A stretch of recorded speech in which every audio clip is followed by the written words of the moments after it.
বিশ্বকবি ফরিদপুরি, খাজা বাবা ফরিদপুরি। সারা বাংলায় কোন নেতা আছে রে? কোন সে নেতা?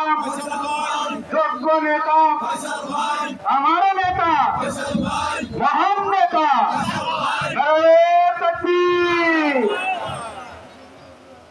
কোটি কোটি শুকরিয়া জ্ঞাপন করছি যে মহান রব্বুল আলামিন আমাকে ভালোভাবে পাঠিয়েছেন।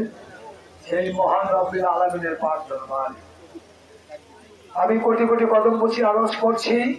দিনের দরদি পাপি তাপি উম্মতের কান্ডারি সাইদুল মুরসালিন নবী রহমাতুল্লিল আলামিন আমার সাহেব, আমার ইহকাল পরকালের দিশারি, দিন দুনিয়ার কোহিনূর, দিন দুনিয়ার মুজাদ্দেদ, আখরি মুর্শিদ, জিন্দা ওলি, বিশ্ব ওলি খাজা বাবা ফরিদপুরি কুদ্দুসুল আজিজ কে বজনের আমি কোটি কোটি কদম বুঝি আরজ করছি।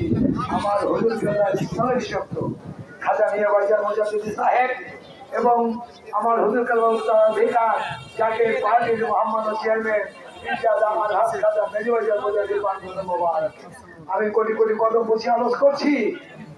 কান্দিয়া, চিস্তিয়া, নকশবন্দিয়া, হাক্কানিয়া সমস্ত উলিয়াদের রওজা মুবারকে এবং বরফির আব্দুল কাদের রওজা মুবারকে উপস্থিত আজকে এই আলোচনা সভার সম্মানিত সভাপতি, আমার সাথে বিশেষ অতিথিবৃন্দ, ওলামায়ে কেরাম, আমার সর্বস্তরের নেতৃবৃন্দ, জাকারান আশেকান, ধর্মপাল মুমিন মুসলমান ভাইরা, পর্দার অন্তরালে আমার আবুরা সকলের প্রতি রইল আসসালামু আলাইকুম। আমরা সভা শুরু করেছি। আমার জেলার নেতৃবৃন্দ, থানার নেতৃবৃন্দ পর্যায়ে অনেক নেতা এখনো কথা বলতে পারেন নাই। এই জন্য তাদের কাছ থেকে অনুরোধ করছি, এই জন্য বলছি যে ক্ষমা চেয়ে নিচ্ছি যে আপনারা অনেকে ভালো ভালো বক্তব্য দিতে পারতেন, তারপরে সময়ের অভাবে দিতে পারলেন না। অর্থাৎ এদিকে নামাজের আযান হয়ে যাবে। তবে আমরা কেমন আছেন? ভালো আছেন তো? ভালো মুখে বলছি, সবকিছু বলছি। যাই হোক, যে উদ্দেশ্যে আজকে আপনারা এখানে এসেছেন, বিগত দিনে দেখেছেন জাকের পার্টির লোকজন কি করে, মাহফিল করে, মাগরিব থেকে শুরু করে রাত 12টা পর্যন্ত, নাকি? এই 36টা বছর তথা তার আগে থেকে 50, 60, 70 বছর জাকের পার্টির প্রতিষ্ঠাতা বিশ্ব ওলি খাজা বাবা ফরিদপুরি কুদ্দুসুল আজিজকে যান, উনি একটা দাওয়াত দিয়ে এসেছেন, মিশন নিয়ে এসেছেন। যে দাওয়াতটা উনি দিয়ে গেছেন, বলেন বাবা আমি কিরিকিরি করার জন্য আসি নাই, আমি একটা মিশন নিয়ে আসছি। সেই মিশন হলো সত্য ইসলামের রাসূলের কারবালার প্রান্তরে হারিয়ে যাওয়া সেই ইসলামকে পুনরুদ্ধার করার জন্য আমার আল্লাহ নির্বিশেষে সকলকে দাওয়াত দিয়ে গেলেন সেই সত্য ইসলামের দাওয়াত। আমরা জানেন আজ আমরা একটা রাজনৈতিক সভা, আলোচনা সভা, কিন্তু এই রাজনৈতিক সভা আর আলোচনা সভার মধ্যে তো পার্থক্য আছে। আছে কি আছে নাই? আমাদের আলোচনা সভা শুরু হয়েছে মিলাদ কিয়ামের মাধ্যমে দিয়ে, কোরআন মাগরিব থেকে করতেন। এখন জনসভাগুলি আসতেন কেন?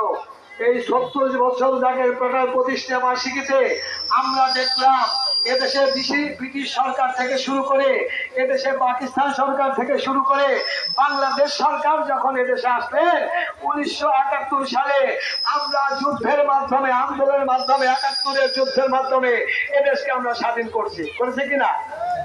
এদেশে আমরা অনেকে ছিলাম, মেজরিটি পার্সেন্ট মানুষ, মেজরিটি পার্সেন্ট জাতি, ধর্ম নির্বিশেষে সকলে আমরা বুকে রক্ত দিয়ে এদেশের 9 মাসের মধ্যে এদেশের স্বাধীনতা অর্জন করেছি কিনা? দুঃখের বিষয়, মাইক ঠিক করো, তোমার মোবাইলটা ওখানটা বন্ধ করো। 71 বছরের মধ্যে স্বাধীনতা যারা আমরা অর্জন করেছি, আপনার কথা একটু লক্ষ্য করে শুনুন। আমরা রাজনীতি করি কিসের জন্য? আমরা রাজনীতি করি এদের জন্য। 1952 সালে যখন ভাষা আন্দোলন হয়েছিল, ঢাকা রাজভবন যখন রক্তে রঞ্জিত হয়ে গেছিল, সেই পাকিস্তানের নায়ক মোহাম্মদ আলী জিন্নাহ ঢাকা সমাবর্তন উৎসবে বলেছিল উর্দুই হবে একমাত্র রাষ্ট্রভাষা। তখন এদেশের আবহাওয়ার জনতা, তরুণ ছাত্র সমাজ, শহীদ তারা রাস্তার বুকে তাদের রক্ত ঢেলে দিয়ে এদেশে বাংলা ভাষাকে ফিরিয়ে এনেছিল।